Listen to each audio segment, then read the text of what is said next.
شاید اکوی شما خوبتر فهمین. السلام علیکم و رحمت الله و برکاته. برادران نگاه کنین. 5 سال پس پنجره خوبه یا که 5 سال دپورتاسیا؟ 1.5 سال لیشنی پراف خوبه یا که 2 سال پس پنجره؟ 10,000 штраф خوبه یا که 2 سال پس پنجره؟ Конечно, ягонтиш хуб нестай, вообще нарушат накунед бародаро. Но рафту одамие ки нарушат карден, чӣ дар кори взятка пешниҳод кардан?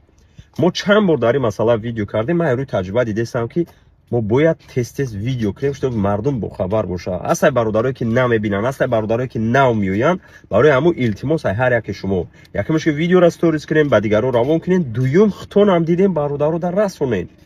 Правилора нарушат накунед, қонун вайрон накунед, документотона воврема кунед бародаро, правила дорожного движениеро вайрон накунед. Чӣ дар кораи саросемагӣ, светофори сурх, встречкаву дигар ҳолатҳо ягон фоидаи хуб надорад.